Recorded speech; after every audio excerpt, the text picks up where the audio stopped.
All right. Yeah, we're recording. Fantastic. Well, we want to welcome everyone to our webinar today. Really been looking forward to this. Drew's a good friend, and it's always exciting to see him write a new book. And is your goal someday, Drew, to get to 5 books a year or something? And I hope not. That would be detrimental to other areas of my life, so probably not. Okay, that's all right. Well, once again, welcome. We will be recording our webinar today.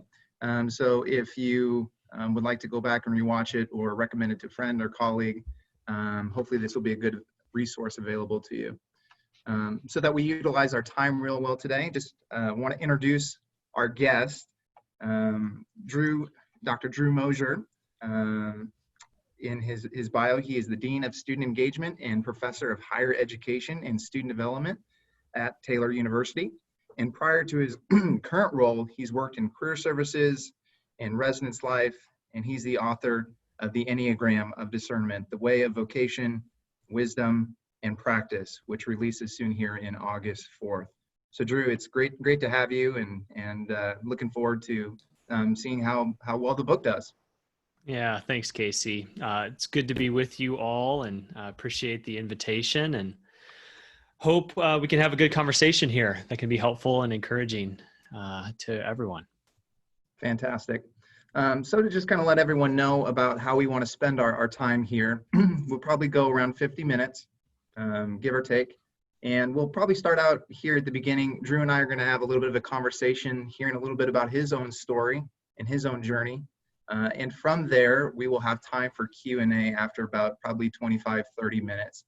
So if you are thinking about questions about the Enneagram, whether you're new to it or you're a seasoned veteran, definitely use the chat function and go ahead and start populating that with your questions. And when we get there, we'll try to give Drew as much time as possible to be able to answer some of those. Does that sound good, Drew? That sounds great. Yeah, I don't promise, I say this often, but I don't promise answers. I will respond at least every question. Fantastic. And I'm sure if you have questions that don't get answered here, he's probably always welcome to email them in and Yeah, of course. Fantastic. So Drew, the topic of our conversation, of course, is your new book about the Enneagram. And for those who are new to the Enneagram or don't know a lot about it, would you briefly tell us maybe what is the Enneagram, and particularly when it comes to your book, what makes it unique to what it adds to the conversation? Sure.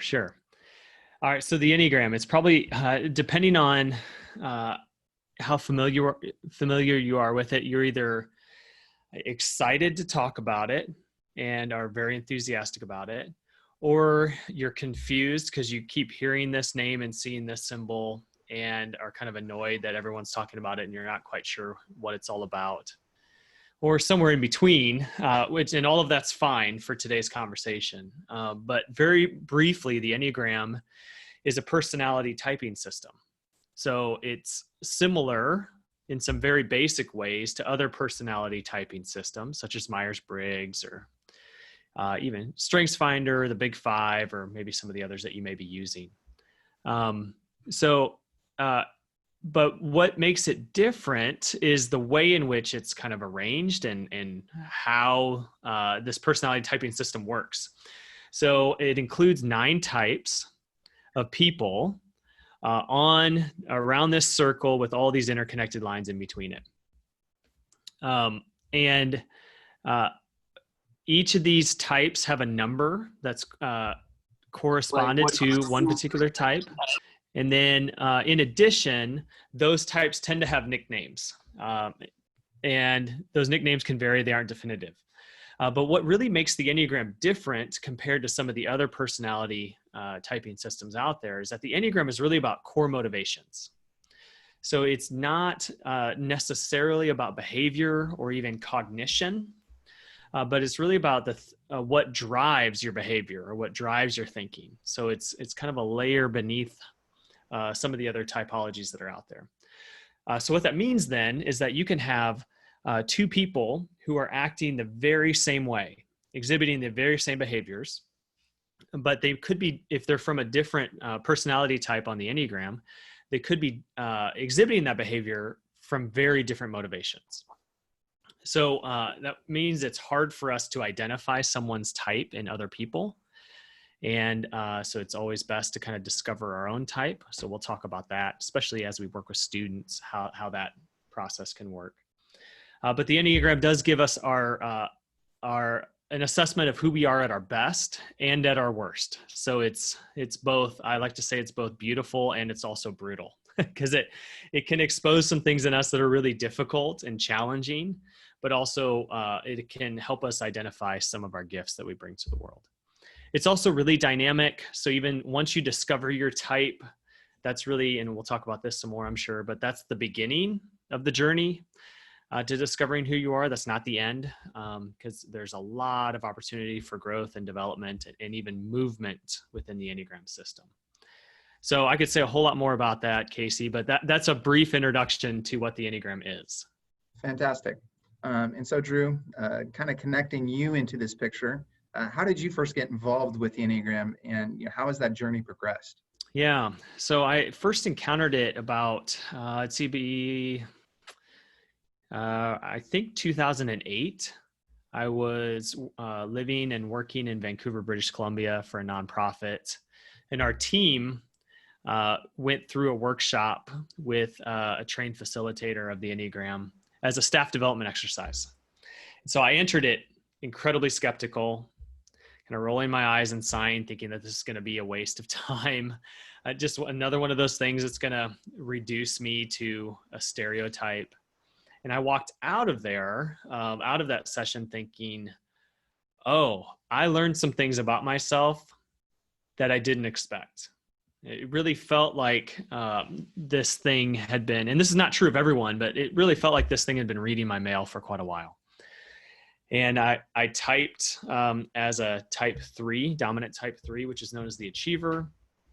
And it really gave me language to some of the things that maybe I knew about myself, but couldn't quite put words to, and was really helpful. So ever since, I've been using it in my work, because my career, like many of you all, my career has been spent working with young adults, emerging adults in some way, shape, or form, whether it was church ministry or nonprofit work or the higher ed setting. And it's always been a really helpful tool because it's such a critical age to enhance self-awareness. So I've been using it a lot ever since. Fantastic. And for you, the Enneagram is very multifaceted, but what is it about the Enneagram that has really caused you particularly to invest deeper, and not just invest, but so much so that you wrote a book about it? Yeah, I did. Which is quite a commitment, as I've learned. And so I think what I've learned about myself as an adult is that writing is how I learn best. So I don't necessarily write because I'm an expert in something, but I write to learn more. It helps me slow down enough to actually do the research that's needed in order to learn something deeply. And so I began working with these ideas because my previous book that I co-authored, Ready or Not, which was on vocation, I kept running into this thing that I couldn't devote enough time to, but it seemed to be really important, which was that self-awareness is essential to understanding a sense of calling. It's not the only thing, but if you don't know who you are, it's going to be really hard for you to hear a sense of call from God. And so as I continued to kind of work through that, I realized that the Enneagram, but then also there's other systems and frameworks that can be really helpful to enhance self-awareness. The Enneagram is just the one that seemed to resonate with what I was looking into. I realized that the Enneagram could be really helpful if it was used well. It can be really harmful, but it can also be really helpful. And as I looked into how to apply this with the questions I was helping students kind of work through, I realized that there weren't very many resources out there that helped apply the Enneagram in this way. And so if there's not something out there and I'm learning a lot about it and I'm doing some writing to try to make sense of it, before I knew it, there was kind of a book in the works, which is what led to what what will come out on August 4th, which is the Enneagram of Discernment. Yeah. Fantastic. Drew, now that we've heard a little bit about how you got connected into this crazy world of the Enneagram, um, tell us a little more about the book. What makes it unique among the other resources that are available out there on the Enneagram? Yeah. So and right now the Enneagram is exploding in popularity, which means that there are tons of resources that are out there. Some that are really good, some that are okay, and some that probably aren't worth your time or money. But I think what makes my contribution unique is that I'm really applying it to the realm of discernment, which I describe as the gift and practice of living our lives from a deep sense of vocation. So this idea of being called by God and doing that with wisdom in the fullness of time. So making sure that we steward our time well here on this earth. And so I talk about this idea that discernment is a gift and a practice. And our personality type can help us in that discernment process, but it can also hinder us. And so by using what we know about the Enneagram and what we know about our own kind of personality type, we can begin to identify where we help ourselves and where God gives us gifts to help ourselves in discernment, and maybe where we get in our own way. And so what I do in the book is help you explore how your type kind of travels through what I call this way of discernment. So these 9 questions that I think are really helpful to every type in making a good and wise decision, whether it's what type of career you should choose, which is a common question for many in the room, right? That they help people work through. Whether it's what type of car should I buy, whether it's a relational decision, you could fill in the blank, go on and on. I think these 9 questions, it's not a formula, but I think it does help us cultivate wisdom so that we can discern better. So in the book, if you're familiar with the Enneagram, if you're not familiar with the Enneagram, I'm going to use some lingo that may or may not resonate with you. But if you're familiar with the Enneagram, I use a lot of content related to the intelligence centers of the Enneagram. So this idea that we have available to us our heads, our hearts, and kind of our guts or our bodies. And all in these 3 areas kind of give us information that we take in and can use and process if we know how to do that well. And then I also talk about time quite a bit, which is a unique contribution specifically with the Enneagram. How do we look at time? How do we use it? And how do we steward it well? And so at the end of each chapter, I give exercises and discussion questions so that people can either journey through the pages individually or in a group setting in hopes that they can kind of start to apply what I'm talking about in each chapter.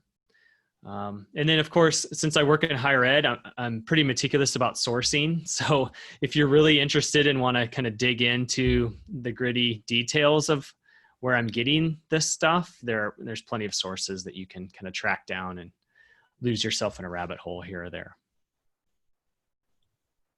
Fantastic, Drew. As I was going through it myself, one of the things that I thought was really fun to just kind of sit on was you had mentioned about how each type has a different posture or stance towards time. Yeah. And for me, that was a good moment of pause just to kind of reflect. That's how I do approach time. And so it was really good for me even going through that. Yeah. And I think that's really helpful for me as well. Because as a dominant type 3, I'm very future focused, always looking ahead to the next kind of task or achievement or thing. And what I often do at the expense of that is I lose a sense of the past. So, and I think if we look at this kind of triadic notion of time of past, present, and future, I think we can start to see, okay, which one do we focus on more, right? Which one do we focus on least? And what do we lose?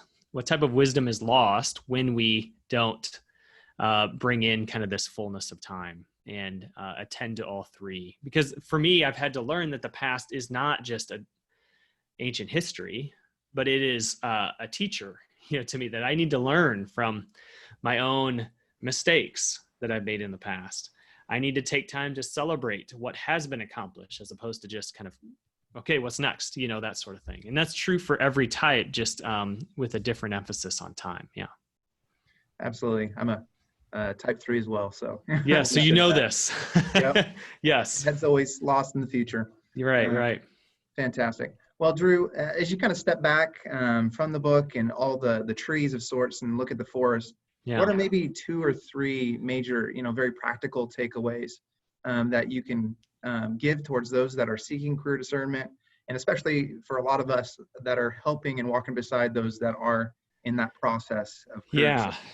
Yeah, I think a few things come to mind. First is, and this is true of so many things in life, but certainly discernment is something that is a lifelong need that we have and gift that we have. So it's not just something that we want to help cultivate in our students for a particular time so that they can figure out what their first destination is going to be after college, right? But this is something we all need. If you think about the millions of decisions that make up a life, we all need discernment. So in that way, it's applicable in that we're all kind of learning on this journey together, not just our students. So we can pull from our own discernment journeys, both good, bad, and ugly, and allow it to help students, learn what it means to develop their own kind of discernment journeys and paths. So that'd be one thing. And then more specifically to the Enneagram, I think it helps us develop some self-awareness to be able to see how our personality type can both help us and hinder us when we need to discern. And primarily this comes up and these things surface when we face really important and often stressful decisions, such as choosing a career, right? And I think if we can help them see, okay, here's what you tend to bring to the table that's really helpful. Here are some things you need to watch out for, some red flags that you should probably consider so that we can help our students be equipped to make really wise decisions. And I think the other thing that can be really helpful too is the Enneagram, like I said before, really helps us access a fuller range of intelligence that is now being kind of confirmed by neuroscience, that our heads, our hearts, and our bodies really do kind of work with each other to talk to each other and to give us information. And so if we can help make sense of that, that can be really helpful in our discernment work. And then like we talked about time, I think our perspective towards time needs to kind of widen. We need to widen the angle for how we consider and use time for each type. Certain types are very present focused, but often at the expense of the future. They can't kind of lift their gaze up from the tyranny of the urgent. Other types of times, like we talked about, are so future focused that they never learn from the past, right? And then, some are so past focused that they struggle to attend to what matters most right in front of them. And this is really helpful information, not just for ourselves, but for our students. And then we can start to see how students sometimes look too far ahead or don't look ahead at all or are stuck in the past. And we can help them kind of remove some of those barriers and hindrances to them so that they can make good decisions. Fantastic.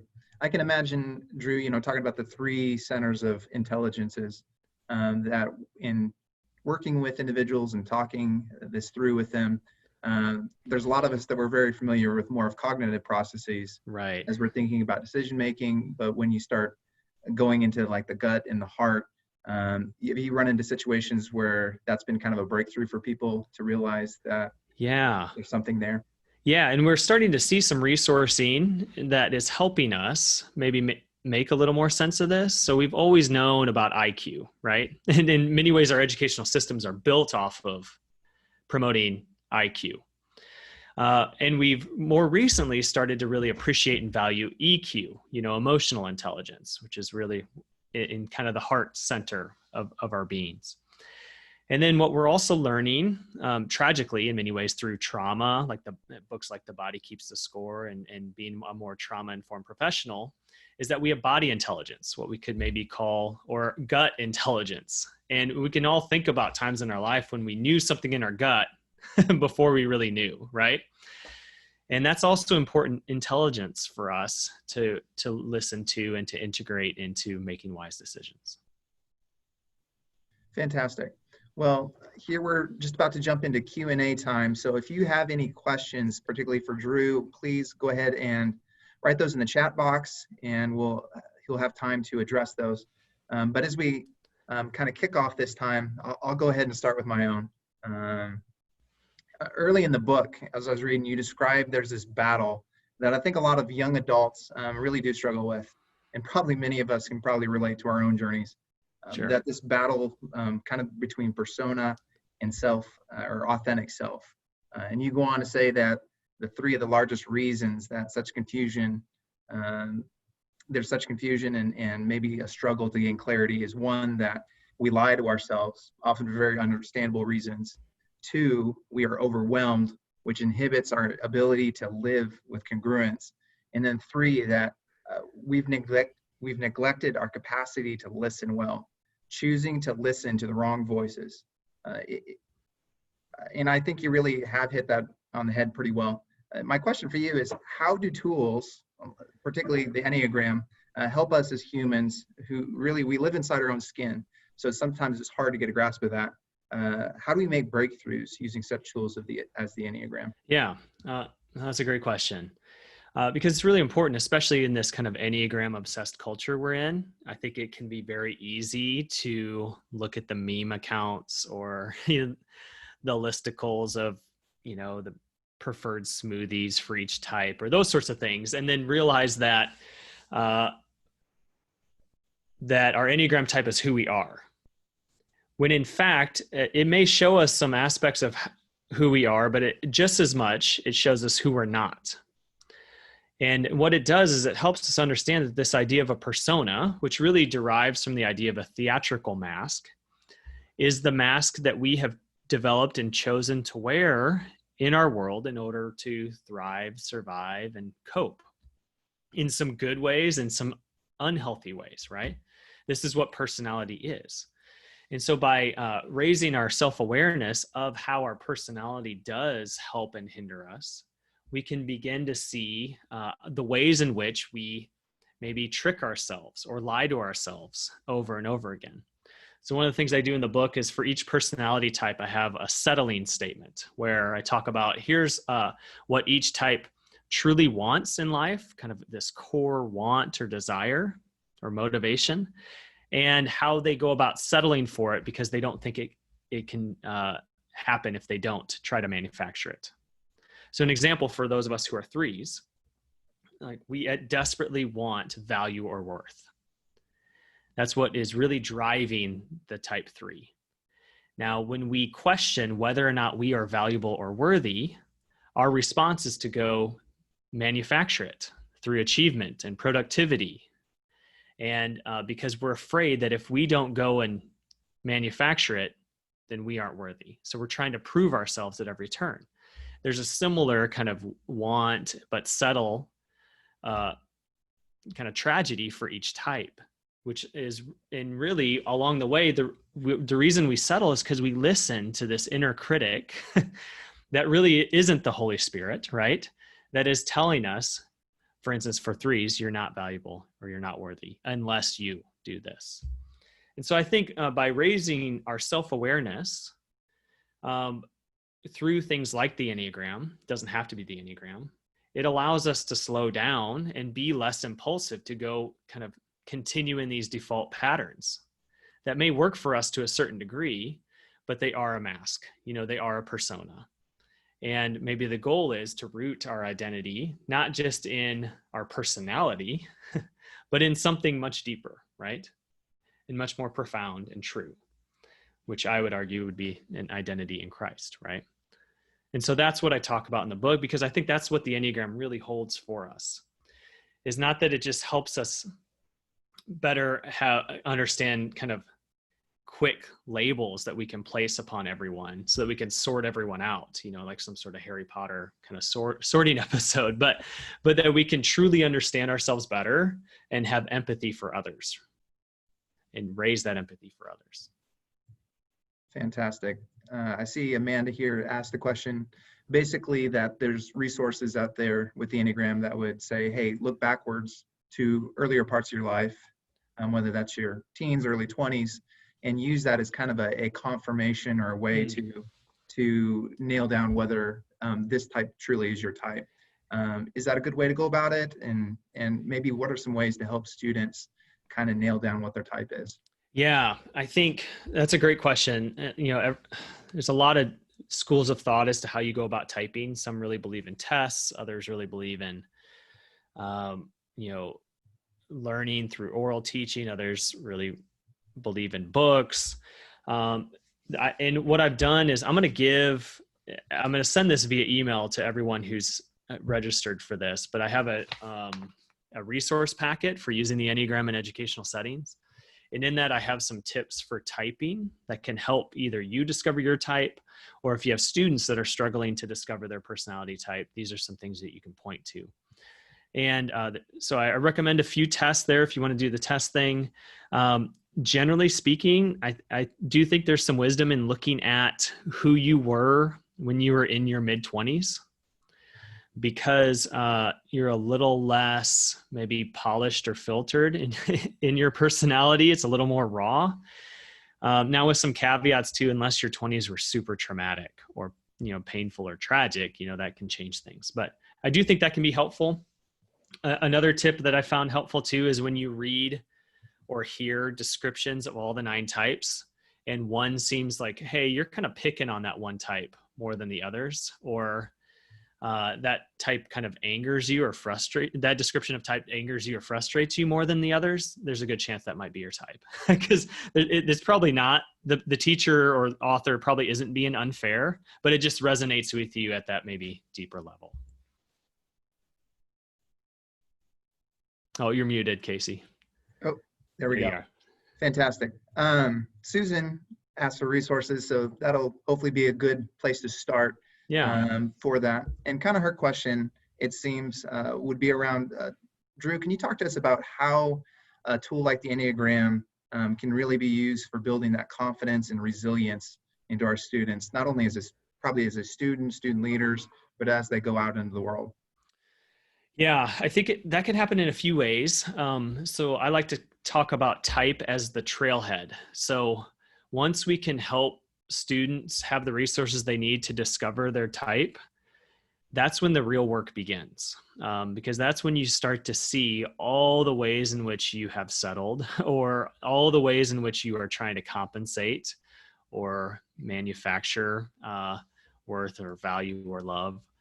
And what it can do then is help you see, okay, here's how your particular type tends to show up when they're really stressed, which is an important lesson while in college, and also just learning what it means to be an adult and how to handle that stress. So it can really help give tools for how to not just reduce stress, but manage it. It can also provide some ways to show, how each type tends to overuse one particular center of intelligence, the head, heart, or gut, and tend to misuse or neglect one of those, which can be really helpful knowledge, as well as that time perspective and all sorts of other things. And what it can do is it can help narrow down what would be some really targeted practices and exercise and just habits that each type could develop to be healthier and to be more resilient. Because I think there's a stereotype out there that certain types are more resilient naturally than others. And that's not true. It's just that each type has built its own kind of resiliency arsenal in very different ways, and it's very limited. And so how do we expand that resiliency so that there's grit in all these other areas that we tend to neglect or ignore? Fantastic. Michelle is asking, and I think the answer is yes, that you've done trainings before on the Enneagram. Is that correct, Drew? Yeah. And how do you typically go about teaching that on campus? What works well with students, and maybe what are some things you've learned along the way that didn't work so well? Yeah. I've learned a lot. So what I found is what I've learned, the main lesson is that I shouldn't assume what type of audience I'm stepping into. So, what I've learned is that I will enter a room to do a workshop on a college campus, and I will have pretty much the whole gamut of experiences with the Enneagram. So I'll have some who come from churches that have been using the Enneagram for years and feel really well versed in it and are looking for something deeper beyond just what are the 9 types. I've encountered others who are brand new to it, or whose maybe home or church environment or kind of faith or theological environment would be skeptical of the Enneagram. And so there's some work there to say, hey, here's how we can use this, as people of faith, and then everywhere in between. But the way I typically go about it is it depends on if the host wants me to do kind of an intro. So if it really is, what is the Enneagram and what are the 9 types and how do I kind of learn to discover my type? Or the other, kind of set of workshops or teachings I'll do would be more on this discernment. Okay, you know your type. Now what do you do with it? So it's one thing just to know what your type is.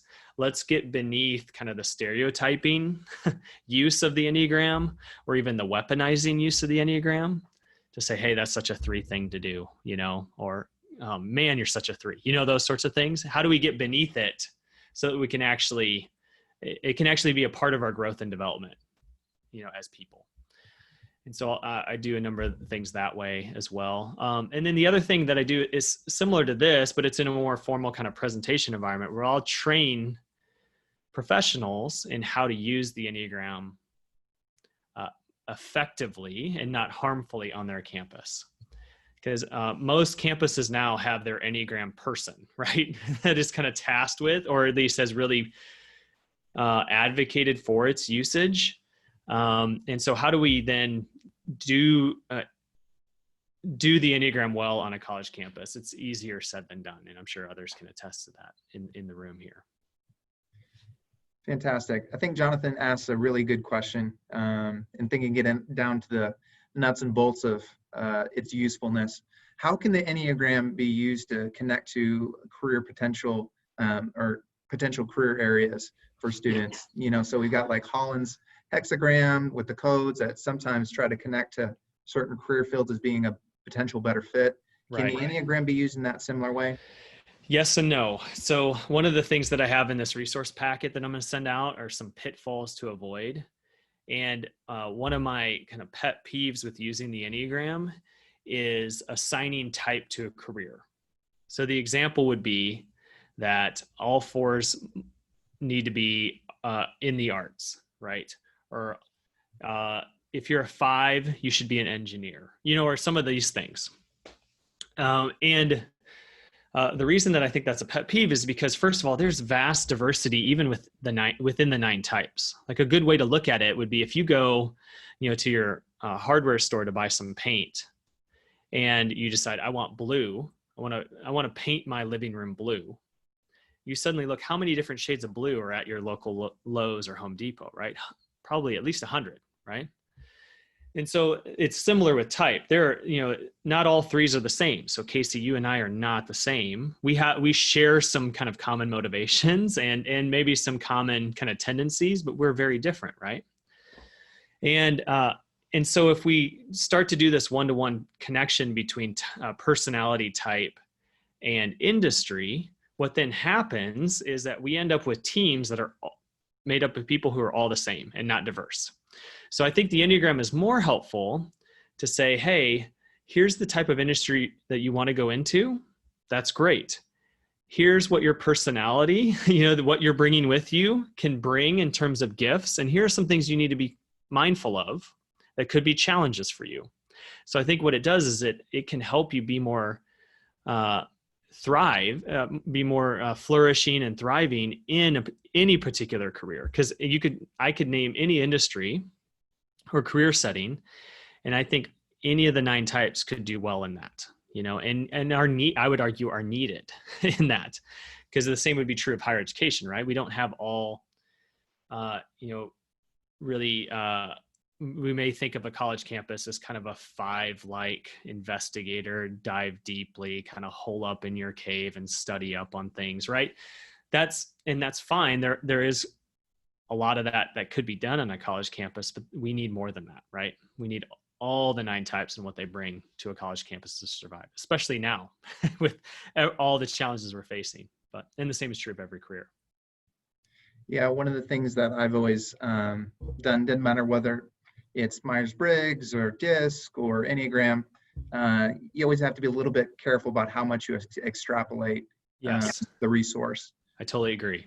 Like these things, I think you might say the best meat sometimes comes in those interpersonal relationships and empathy, and even just as you've been talking about all along, really being able to get a better read on yourself, because at the end of the day, the best we can do in some sense is to look in a mirror, right, and see a reflection. And this is a tool to help you get that reflection. You're exactly right. Yeah, I totally agree. Well, fantastic. Michelle has a great question for you and your personal experience there at Taylor. How have you guys across the university gone about integrating this into different facets of the work that's being done there? Yeah, I wouldn't say we're an Enneagram campus. I think there's a lot of Enneagram stuff that's happening on our campus, but it hasn't been like a top-down initiative, where our president is saying, hey, we're going to do Enneagram stuff everywhere. So where we typically see it is in student leadership training and development. Tends to be where we use it a lot. And also at some of the staff development level, whether it's books in common, or we'll bring in a speaker or a teacher to come lead a workshop or that sort of thing. And so we do have a rotation, for instance, like on our student leaders, most of our student leadership and student development, we kind of rotate through some of the main personality systems. So Enneagram and Myers-Briggs and strengths, we'll kind of rotate through those. It's not a exact formula, but we tend to kind of rotate through to give our students exposure to more than one, because I do think there's value in many of the major typologies that are out there. They all bring something different to the table. So we'll do that. And then we also just offer a lot of elective programming around the Enneagram, because we have a lot of students who are just interested in it. And so we say, okay, let's help you kind of hone and focus that interest in a productive way. And so we'll do workshops or book groups or that sort of thing. So here's an interesting question for you. You talked about that, anytime you're around an audience, you've got some people that maybe absolutely love it, others that are a little skeptical as you're thinking about students or otherwise. Have you received any pushback from faculty or staff, or even just kind of suspicious? Like, what's that experience been like? So it's funny because I do some Enneagram workshops for parents every homecoming and family weekend. We have a combined homecoming and family weekend now. And the reason is because our alumni director has realized that our students are getting exposed to the Enneagram, are really interested in it, going home and talking to their parents about it. And many of their parents are like, I don't know what they're talking about. What is this thing? So I do kind of an introduction to the Enneagram, which really the subtitle of that talk is it okay as Christians to encounter? Because there's some skepticism. And I'd say a lot of it's warranted. Like because the Enneagram is open sourced and no one owns it, it can be used in any sort of faith tradition, any sort of kind of new age spirituality. It can be used all over the place. And so it does require us to be careful and use it wisely. And so if a parent just hears their kid talking about the Enneagram and then Googles it, they can easily get spooked, right? Because you can find all sorts of stuff on the internet about the Enneagram, good, bad, and really scary. So yeah, I do get some pushback or skepticism, mostly from parents of students. There are some faculty who I think it's suspicious. Many who appreciate it, at least at hey, if it helps me know myself better, helps my students know themselves better, I'm fine with it, that sort of thing. So we have the whole range on our campus, certainly. It's a little bit like my wife. She's a big essential oils person, completely off topic, but yes. One of the jokes is, for those that are into oils, is, talk about the voodoo that you do kind of thing. And I can imagine some people are suspicious in the same way that, Yeah. what's the crazy backgrounds that are behind it, you know? Right. Right. Yes. People have strong feelings about oils on both sides of that issue. Yes. Similar to the Enneagram. Jonathan, I've been waiting for this question. And since you're on the topic of families, is there a way that you can think about how this might be helpful for parents out there? Yeah. Is there a way to go about the Enneagram that maybe helps you to relate to your kids better? Sure. Well, it's certainly, I think the primary way, and this is true of any sort of interaction we have in life, is if we know ourselves better, we tend to then want to be healthier in the spaces in which we interact with others, especially those that we love, right? So as a parent, I have my wife and I, we have 5 kids, and my knowing kind of my pitfalls and my gifts as a 3 is really helpful as a parent. So for example, as a 3 who's achievement oriented, I could be prone, without some checks on myself or checks from my wife, to want to push my kids to excel, right? In everything, doesn't matter what, as opposed to, being a little more relaxed and kind of letting them find their stride in the things that they truly love and just supporting them and loving them through that, right? And the same could be true of all types. We kind of all have our parenting issues that we want to project on our kids in one way or the other. So it can be really helpful. Where it is not helpful, and I think people want to go there, and I understand why, is wanting to type our children. And that's, I strongly discourage typing our children. I think we can pick up clues about our children's personalities. Obviously, if you have children, and if you have more than one child, you know that it's amazing how vastly different their personalities are, even if they're drawn from the same DNA pool, right? And that's fascinating, and we want to know more about that. But to ascribe types to them too early can be harmful, because it can become a kind of a self-fulfilling prophecy thing. I'm sure that's not what Jonathan is asking, but it was a good opportunity, to get that in there just to make sure.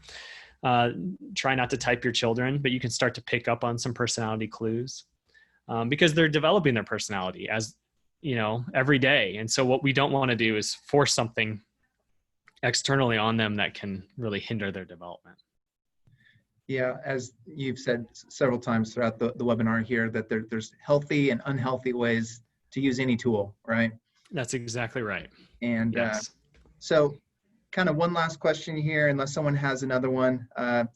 Drew, at the end of the day, for you, going back to your own journey, is there any particular breakthrough points for you that, maybe this is asking to be too vulnerable, but that the Enneagram has really struck a chord with you at that place that has made a vast difference about how you live differently today than you did before? Yes, countless, but maybe the one that first comes to mind when you ask that question is, so as a 3, as I mentioned, prone to want to manufacture value and worth, and so that I can feel valuable and worthy. What that leads a 3 to do is to often say yes to things, to everything, to too many things, to overcommit. And so I've had to learn the art of saying no.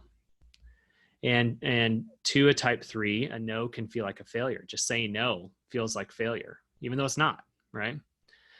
And so it has caused me to be more wise and discerning in what I say yes to and what I commit my time and energy to. Because I've too often have found myself in the middle of a commitment that I shouldn't have made, wondering, why did I do this? I'm stressed. I'm overcommitted. I'm not enjoying this. This is not the best use of my skills. And so it has helped me see the ways in which I add undue stress upon myself because of my default kind of personality patterns. And so recognizing that has helped me to slow down and be more comfortable with finding my value and worth in something other than my achievements. Doesn't mean I don't work hard, right? And it doesn't mean I don't still try to do things like write a book or, some of these other things that I maybe want to do, but it comes from, I think, and I hope, a more authentic place, as opposed to a more inauthentic persona place. And so that's been hard. It's easier said than done, and I still fall into the same traps and pitfalls from time to time. But the knowledge that the Enneagram has given me helps me identify earlier on, hey, check your motives here, and the other thing it's helped me do is to value feelings and emotion far more than I used to, right? Because feelings and emotion, 2 of 3, this is true of 7s and 8s, are a drag, and they kind of get in the way. And so for us to be able to recognize that feelings and emotions have something to say can be really important. And so that's how it's been helpful for me, definitely. Fantastic. On my own part, I admitted to you, Drew, earlier on that, I wasn't a huge Enneagram guy, but I will say that I'm coming around. And some of the things that I think it really, even on my own part, has been good to view of sorts about myself is the fact that reaffirming the fact that the best part of us is often the worst part of us. Every gift has its dark and light side. That's right. And, sometimes you do have to go and you have to face your demons and to wrestle with them in order to come out on the other side and use them for the way that God intended them. That's exactly right. Yeah. So, well, Drew, our time's about coming to a close here. But I just really want to thank you for coming on here. We really appreciate your work that you're doing and keep up the good work. Yeah. Well, thank you. And if I could, a few of you have messaged me privately about where they can get the book. So it's available for pre-order now and and I'll put the link in the chat, but if you go to fallcitypress.com/Enneagram, and if you check out and use the code promo, you can get 20% off before it releases August 4th. So then it'll be available everywhere August 4th. But since some people asked, I want to make sure they knew where they could get it. Fantastic. And once again, for all of you that joined us, if you want to rewatch the webinar, recommend it to a colleague or friend, or use it however you want to. We are going to be posting the recording of it on our ACSD Career Professionals Collaborative pages on Facebook and LinkedIn.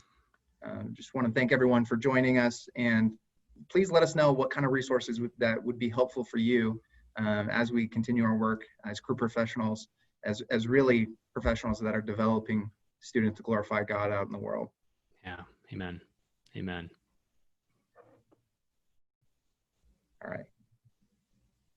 Everyone have a great day. Yeah. Thank you all. Love the work that you do, and be looking for an email from me with a resource packet that talks about some of these things I alluded to or referenced. Okay.